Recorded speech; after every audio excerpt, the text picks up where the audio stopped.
Esta semana, no Panorama 3.0, entrevista a uma das principais figuras da política brasileira, Ciro Gomes, candidato presidencial em 2018, antigo ministro e deputado federal, ex-governador do Ceará. Ciro é uma voz ativa na oposição ao governo de Jair Bolsonaro. Ainda o balanço da progressão da pandemia de Covid-19 em Cabo Verde e as preocupações dos profissionais de medicina dentária, considerada atividade de risco. Está no ar o Panorama 3.0, o seu programa semanal de grande informação.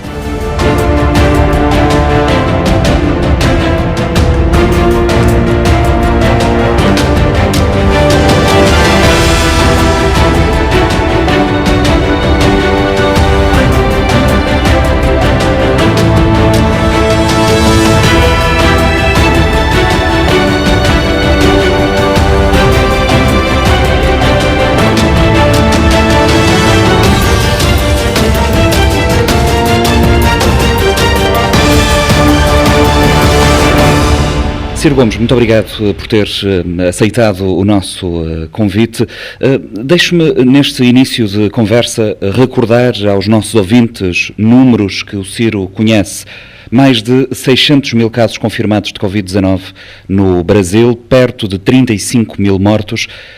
O que é que aconteceu para que o Brasil chegasse a estes números e, em concreto, que importância é que lhe parece que a atual crise política que se vive em Brasília terá tido para que os números tivessem esta dimensão? Há duas causas claras. Uma é o perfil demográfico brasileiro, nossa tragédia socioeconômica. O Brasil tem 14 milhões de famílias morando naquilo que nós chamamos de favela, que são ajuntamentos urbanos em que 6 pessoas vivem em ambientes de 50, 70 metros quadrados apenas. Metade dos domicílios brasileiros não tem saneamento básico. E o Brasil já vinha arrastando uma crise econômica em que mais da metade da nossa população trabalhadora estava na atividade informal, não é? Sem nenhuma proteção da lei, nem agora, nem a futuro. Em cima dessa tragédia que é estrutural brasileira, nós temos um governo absolutamente desastrado e criminoso. O presidente Jair Bolsonaro imitou em tudo, nos conceitos e na propaganda, a conduta negacionista do presidente Trump nos Estados Unidos. Então o Brasil não é o país que menos testa no mundo. Nós não sabemos até agora, 70 dias depois de declarada a pandemia, qual é o rumo, qual é a referência de intensidade, porque o Brasil tem vários climas, várias regiões, como todos sabem, é um país muito grande. Nós somos um país que entrou na pandemia com apenas 44 mil leitos de UTI, para uma população de 208 milhões de habitantes, e o governo até agora não conseguiu fazer chegar as providências, nem de saúde e nem aquelas que atenuassem o efeito desastrado que a economia brasileira está experimentando também. Portanto, se você me pedir, a grande causa é o desgoverno, a incompetência criminosa com que o presidente Jair Bolsonaro, inclusive, desorienta a população. Até o presente momento, em que estão morrendo mais de um brasileiro por minuto, ele ainda está dizendo que a população não deve cumprir as ordens e as orientações das agências de saúde, da ciência e de isolamento social. As pesquisas demonstram uma diminuição do apoio a Bolsonaro nas ruas, às janelas, também nas redes sociais. Os protestos vão subindo de tom. Nos círculos políticos o Presidente parece estar a perder alguns apoios. Temos um Presidente cada vez mais isolado. Sem dúvida. O Brasil vive hoje 3 crises, as 3 com muita intensidade. A crise de saúde pública, vale lembrar para que a comunidade internacional, especialmente os irmãos de língua portuguesa, que são presididas por a nossa comunidade de língua portuguesa, ainda é presidida por Cabo Verde, para nossa satisfação e honra. Então nós precisamos denunciar ao mundo. Né? Nós temos um presidente genocida, não é, que está promovendo, no caso brasileiro, mais de uma morte por minuto nesse momento em que eu lhe falo. A crise econômica brasileira já destruiu 6 milhões de postos de trabalho. Você tem ideia, 860 mil carteiras assinadas, que é o documento que formaliza o emprego no Brasil, foram destruídos, foram desfeitos esses contratos apenas no mês de abril. Né? Nós temos uma tragédia econômica que também vai levar a economia brasileira a cair entre 6% e 11%, agravando pelo dobro aquilo que é a crise econômica mundial. E o presidente Bolsonaro, com motivação claramente fascista e antidemocrática, agita, né, um grupo de milicianos violentos, atenta contra o regular funcionamento das instituições, se confraterniza com grupos fascistas que pregam o fim da democracia, a volta da ditadura, a intervenção militar, o fechamento da Suprema Corte e do Congresso Nacional. Portanto, são 3 crises muito graves, simultâneas, e a população brasileira está cansada, está farta, mas, ao mesmo tempo, nós, da organização da oposição, não estamos recomendando protestos em rua, porque o genocídio que a pandemia está causando não recomenda. Vamos estimulando protestos pela internet, pelos rádios, mas certamente o país tem que se preparar para o deslinde dessas crises. Ali por agosto, eu espero que Deus nos ajude, a gente supere essa tragédia social e de saúde, e nós possamos então fazer prevalecer a regra da Constituição e fazer o impedimento de Jair Bolsonaro. Parece-lhe que existem condições reais para que o impeachment seja bem sucedido, Ciro? Hoje não, porque, como sabe, o impeachment é um fato jurídico, há que o presidente ter cometido crimes de responsabilidade, como está tipificado na lei, mas é no deslinde um fenômeno político, dado que o julgamento desses crimes é feito pelo Congresso Nacional e não pelo Poder Judiciário.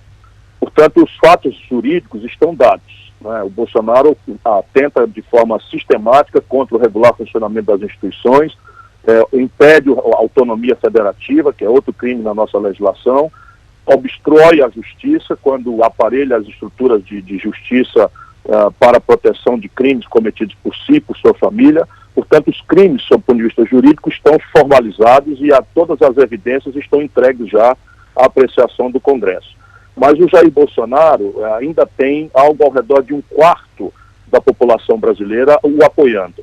Isso ainda por memória, lembrando que ele no segundo turno tirou quase 70% dos votos, é explicável que ele tenha ainda 25%, porque, tanto do seu ponto de vista ideológico, a memória da decepção com o governo do PT, seja pela crise econômica, seja pela corrupção generalizada, ainda faz com que o ódio ao passado petista ainda mantenha um apoio deste tamanho. Enquanto ele mantiver 1/4 da população, não é provável que os políticos prosperem com o pedido de impeachment. Portanto, a tarefa agora é, com toda a humildade, fortalecer na opinião pública o convencimento de que a democracia e a saúde pública e a economia precisam se proteger com o impeachment do Bolsonaro. Eu creio que essa condição estará dada ali por volta de agosto ou setembro. O Ciro Gomes tem admitido a possibilidade do presidente Bolsonaro tentar um golpe que o ajude a manter-se no poder. Duvida, contudo, que os militares o acompanhem.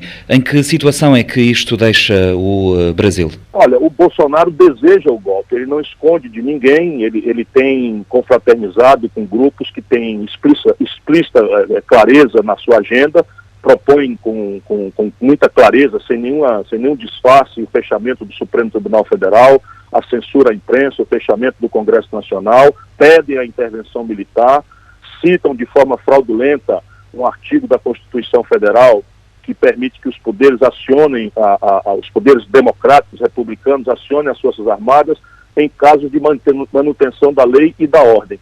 E isso, evidentemente, não é o caso de fazer a ruptura da democracia. Mas eles têm clareza de uma agenda de golpe. Entretanto, as Forças Armadas brasileiras estão muito divididas em relação ao próprio governo Bolsonaro. Há aqueles que são reformados, que estão no governo, só para que o amigo Nuno Ferreira saiba, no auge da pandemia, o Bolsonaro ocupou o Ministério da Saúde com 23 militares, nenhum deles com qualquer tipo de experiência em saúde pública.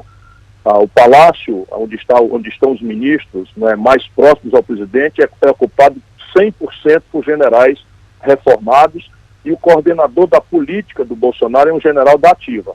Então, esse núcleo próximo ao Bolsonaro, né, não o dissuade, não o desestimula, portanto, é cúmplice dessa escalada golpista. Mas a esmagadora maioria dos militares profissionais brasileiros não querem, e não querem porque sabem que não há condição objetiva. Nem a burguesia brasileira quer esse golpe, nem a classe média, nenhum dos governadores estaduais, que são muito importantes, que no passado apoiaram o golpe de 64, não é, São Paulo, Rio de Janeiro, Minas Gerais, os 3 mais importantes estados, nenhum deles apoia o golpe. Nenhum dos grandes órgãos de imprensa apoia o golpe. E o cenário internacional já não é mais o cenário da Guerra Fria dos anos 60, em que os norte-americanos fundearam aqui na costa brasileira um porta-aviões, né, com marinas, com fuzileiros navais prontos para invadir o Brasil em suporte ao golpe de 64, houvesse necessidade. Eu estou mencionando documentos que já estão publicados pela Biblioteca do Congresso americano. Qualquer pessoa pode saber disso, dessas conexões. Nada disso, nem do ponto de vista interno, nem externo, existe. Portanto, não vejo a condição prática para um golpe militar no caso brasileiro. Entretanto, Bolsonaro está preparando uma milícia particular. Ele hoje tem grupos de fascistas radicalizados nas polícias militares dos estados, na Polícia Federal, né, e quebrando a hierarquia das Forças Armadas, ele também está se infiltrando para tentar produzir essa milícia particular dele. Evidentemente, nós precisamos estar muito atentos, mas no Brasil haverá resistência desta vez se ele tentar alguma investida antidemocrática. Bolsonaro foi eleito por um conjunto de fatores que têm sido amplamente debatidos. O Ciro tem feito também essa análise, mas para muita gente era evidente que a eleição iria resultar mais cedo ou mais tarde numa confusão política e institucional. À distância de quase 2 anos, Ciro, o que é que aconteceu em 2018 para que se tivesse chegado a este ponto em 2020? O Brasil teve um período de muito progresso e de muita expansão das franquias sociais no primeiro período do governo PT com o presidente Lula. Então, nós tivemos uma expansão muito forte do crédito, subiu de 15% para 55% do PIB, uma política de expansão do valor real do salário mínimo brasileiro, que partiu de uma equivalência em dólar de 120 dólares para algo ao redor de 320 dólares, e foi montada ainda pelo governo Lula uma rede de proteção social, não é, que são políticas sociais compensatórias, mas que trouxe para uma renda mínima ali suficiente para 3 refeições por dia, quase 20 milhões de famílias brasileiras da extrema pobreza. Isso tudo criou um efeito popular extraordinariamente generoso. E o Lula se reelegeu, e aí, a partir daí o Lula começa a cometer imprudências que são muito a consequência desse caudilismo sul-americano. O Lula acabou querendo impor uma presidenta, uma candidata que era desconhecida, não tinha experiência nenhuma, e esse ciclo de expansão da economia brasileira se deu por um ciclo artificialmente alto dos preços dos produtos tradicionais que o Brasil vende no estrangeiro. Minério de ferro, que nós estamos vendendo com o Lula a 190 dólares a tonelada, petróleo, que nós estamos vendendo a 110 dólares o barril, para dar um exemplo. Com a Dilma, a crise internacional fez esses preços despencarem. Então, o petróleo, que era vendido a 110, passou a ser vendido a 30. O minério de ferro, que era vendido a 190 dólares, passou a ser vendido por 38. E aquela estrutura que aparecia ser uma expansão, um progresso, etc., desmanchou-se completamente. Então, o desemprego, que era 4%, explodiu com o próprio PT, né, com o mesmo partido, com a candidata que foi votada por conta da gratidão do povo ao Lula. Aquela estrutura toda virou como se tivesse sido um grande estelionato eleitoral. Uma grande mentira, porque o desemprego sai de 4 para 14 e o salário mínimo despenca de 320 para algo ao redor de 200 dólares, a população perde 1/3 da renda que tinha ganho. E houve, então, um colapso econômico. A expansão do crédito virou a mais brutal inadimplência da história do capitalismo mundial. Nesse momento, 63 milhões e 700 mil brasileiros estão inadimplentes e humilhados aí pelos organismos de controle de crédito, recebendo telefonemas exigindo de volta os fornos de micro-ondas, as geladeiras, que eles não conseguiram pagar porque perderam o emprego e perderam a renda. Isso ao lado de um grande generalizado escândalo de corrupção, que infelizmente o presidente Lula corrompeu-se de uma forma absolutamente grave, né, e o ex-ministro da Fazenda, que era o braço direito dele, chamado Antônio Palocci, né, é réu confesso da Justiça, foi preso e devolveu 100 milhões de reais, que equivale hoje a uns 20 milhões de dólares. E tudo isso, quer dizer, o desastre econômico mais o escândalo generalizado, preparou o ambiente em que o voto foi dado com ódio, aquele que parecesse o mais tosco, o mais agressivo dos antipetistas, dos antilulistas que apareceram no processo eleitoral. Vieram dos Estados Unidos estruturas importantes de inteligência, dinheiro, né? Esse Steve Bannon, que é o guru da ultradireita, veio para o Brasil e pela primeira vez o Brasil conheceu isso que a gente agora chama em inglês de fake news, né? Grupos de WhatsApp, redes sociais, criando ondas de opinião pública baseada em mentira. Então deu-se a tempestade perfeita que explica por que o povo brasileiro votou num fascista como Bolsonaro. Nas últimas semanas, Lula acusou o Ciro de querer o voto de quem odeia o PT. Gleisi disse que o Ciro deve um pedido de desculpas a Lula e o Ciro também tem feito críticas ao PT e particularmente a Lula. Isto coloca em causa, em absoluto, a possibilidade de uma aliança alargada em 2022? Muito provavelmente essa aliança não acontecerá. Mas eu localizo duas tarefas para os brasileiros democratas hoje. Uma é urgente, é proteger a democracia, é garantir que a imprensa continuará livre, que os estudantes poderão se reunir sem serem reprimidos, que os trabalhadores possam reivindicar sem serem sufocados, enfim, a democracia. E para isso, nós não temos que pensar em nenhuma diferença. Todos os democratas temos que atuar em conjunto, e as nossas bancadas estão atuando juntas no Congresso Nacional. Eu não preciso fazer nenhum acordo, nenhum entendimento com o Lula. Tenho conversado com outras pessoas do centro, da direita, porque essa tarefa de proteger a democracia, volto a dizer, é uma tarefa de todos nós. Entretanto, para que nós possamos construir a saída do Brasil, o que se pede é o oposto. Ao invés de grande consenso, generoso consenso na defesa da democracia, a saída é outra para o futuro. Nós temos que aprofundar no meio do povo, né, a consciência de duas coisas que nos dividem. Uma, a consciência das causas pelas quais o Brasil chegou a esse fundo do poço. E não é possível que o Lula se considere agredido apenas porque eu constato aquilo que está no imaginário de 100% da população brasileira e que eu resumi para você. Os números da economia com o PT são trágicos e eu não deixo de reconhecer que o Lula teve uma passagem boa, mas ele próprio é o responsável, porque se corrompeu, pelo desastre econômico que produziu. Isso está na memória de todo mundo. Quem perdeu o emprego sabe que dia perdeu o emprego. Quem está com o nome humilhado na inadimplência do crédito sabe que dia parou de ter condição de pagar as prestações, né, do crediário ao banco. Né? As pessoas sabem concretamente que perderam renda e sabem por quê. Portanto, a gente tem que se reconciliar com o povo. Né? Nós temos que entender isso. E mais importante do que entender as causas, sem o que não há uma terapia correta, nós precisamos sinalizar para o futuro. O Brasil vai sair desse governo Bolsonaro destruído economicamente. Além da projeção ser de 80 a 100 mil mortos, o que é uma tragédia sem precedentes, o Brasil vai sair destruído sob o ponto de vista econômico. E as minhas propostas destoam completamente das propostas que o Lula não fez durante os 14 anos em que comandou a vida brasileira.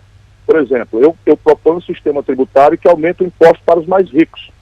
O Brasil é um de 2 países do mundo que não cobra imposto sobre lucros e dividendos empresariais. Né? Eu pretendo cobrar com clareza. O Brasil não cobra tributos relevantes sobre as grandes heranças. Enquanto nos Estados Unidos cobra-se 29% da grande herança, no Brasil se cobra 4%. Isso depois de 14 anos do governo do PT. O Brasil não cobra imposto sobre os grandes patrimônios. Eu proponho cobrar um imposto entre 0,5% e 1% de todos os patrimônios acima de 20 milhões de reais, que significa 5 milhões de dólares. Então são propostas concretas para dizer de onde virá o dinheiro para enfrentar a pior distribuição de renda do mundo. 14 anos depois do lulopetismo no poder, o Brasil tem 5 pessoas que acumulam a renda de 100 milhões de nacionais brasileiros, porque o Lula aproveitou esse ciclo de commodities e dividiu 80 para os ricos e 20 para os pobres. E eu não quero isso. Que espaço é que há para a construção de uma alternativa política, Ciro, num país que nos parece tão dividido? Veja, eu imagino que nós precisamos substituir o personalismo caudilesco, o culto à personalidade, por uma ideia, um projeto claro. Eu estou lançando um livro agora que dá as bases para uma reflexão, para um debate, é um livro de economia política, mas dá as bases para um desenho estratégico de projeto nacional, aplicável a qualquer lugar do mundo, mas é dedicadíssimo à questão brasileira, às nossas especificidades, e vou tentar, porque o Brasil, como sabe, é uma sociedade muito dividida. Nós temos aqui no país, a uma altura dessa, o analfabetismo funcional, ou seja, as pessoas não interpretarem um texto, ainda é uma doença que atinge muitos milhões de pessoas. Então nós precisamos traduzir essas ideias para que a população, por quê? Porque as soluções passam por um conflito político, que eu espero que se fira em ambiente democrático e com diálogo. Mas eu lhe dei alguns exemplos, né? Se nós vamos fazer um debate sobre construir a saída econômica para o país, tem que dizer de onde vem o dinheiro. E a elite brasileira controla, aqui 5 famílias controlam toda a mídia, né? 100% da mídia brasileira é controlada por 5 famílias que sentam e jantam e combinam. Então, o pensamento econômico brasileiro que se expressa na mídia é todo mundo de um lado só. Então, a tarefa é muito difícil, mas o Brasil mostra historicamente que é capaz de fazer essas transformações. O próprio PT, quando o Lula se lançou a primeira vez em 89, era um partido que tinha 12 deputados em 500. E o Lula virou praticamente o líder solitário do país durante muitos anos. Por quê? Porque a sociedade brasileira é permeável quando ela consegue entender, e o ambiente agora é muito pedagógico, infelizmente por tragédia, mas o ambiente é muito pedagógico. O povo vai estar sofrido de uma forma tal que vai procurar saída. Olhamos para a política externa brasileira e temos alguma dificuldade em perceber qual é a estratégia do Itamaraty, a não ser aquilo que parece alguma subserviência aos Estados Unidos e a Donald Trump.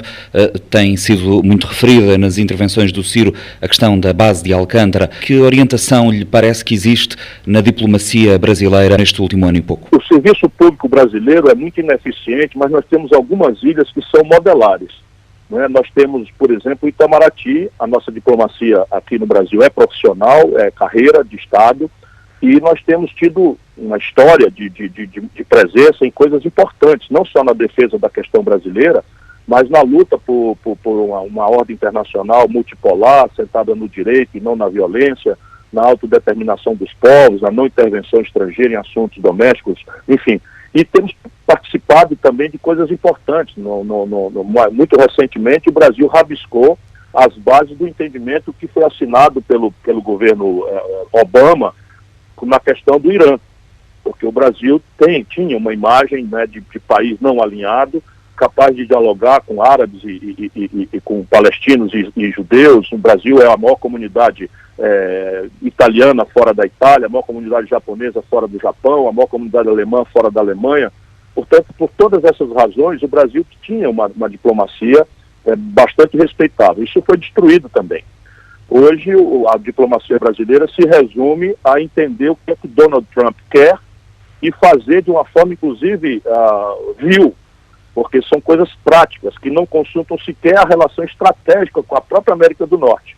Só para eu lhe dar um dado, anteontem, 2 dias atrás, a Comissão de Comércio e Orçamento da Câmara dos Deputados americanos votou contra um acordo de preferências comerciais com o Brasil, e alegando concretude da atitude de Bolsonaro em relação à Amazônia, à proteção do meio ambiente que está sendo destruída, em relação aos direitos humanos e ameaça à democracia. Portanto, nem sequer uma relação madura com os norte-americanos, que é um imperativo da nossa posição geopolítica nas Américas, o Bolsonaro consegue. É ridículo, de maneira que é outro fator também que vai desmontar a lógica do Bolsonaro, é se a comunidade norte-americana não é derrotar Donald Trump nessas eleições próximas que eles terão. Que Brasil lhe parece que sairá deste momento de crise política e crise sanitária tão profunda que está a viver? O Brasil estará no pior momento de toda a sua história, pela simultaneidade do colapso sanitário. A estimativa da nossa comunidade científica é de que, nós poderemos chegar até a 120 mil mortes. E o amigo pode imaginar o tamanho do luto que a nossa comunidade está já sofrendo. Nesse momento nós já somos o 3º lugar do mundo em mortes e vamos claramente para o 2º lugar, ficando atrás apenas ou iguais aos americanos pela mesma causa. Um presidente negacionista que prescreve remédios sem base científica e que nega as providências que a ciência recomenda, e especialmente na questão do isolamento social. E a extensão da tragédia econômica é que mais me angustia, porque o desemprego se aproximará de algo ao redor de 20 milhões de pessoas, o pior disparado da história pelo triplo, né, pelo dobro daquilo que já tivemos no pior momento, e as contas públicas brasileiras estão sendo absolutamente quebradas. Deixe que eu lhe diga que a projeção de déficit esse ano é de 670 bilhões de reais. A nossa taxa de câmbio pode ser vista pelos irmãos de Cabo Verde como 5 por 1. Então nós teremos aí algo ao redor de 110 bilhões de dólares de déficit primário nas contas brasileiras. Isso é 5 vezes o pior que já aconteceu em qualquer momento da história. E a nossa dívida como proporção do PIB, está galopando para, pela primeira vez na história, se equivaler a 100% do PIB. Quando a dívida explode nessa natureza, há uma aversão a risco que faz com que a rolagem dela seja de muito curto prazo e ela vai então ir com juros muito altos. Ela vai virando então uma quase moeda, o que também sinaliza para qualquer momento de descompressão uma ameaça inflacionária também muito alta. Então, seja do seu ponto de vista social, o emprego, seja do seu ponto de vista fiscal, é o pior momento da história brasileira.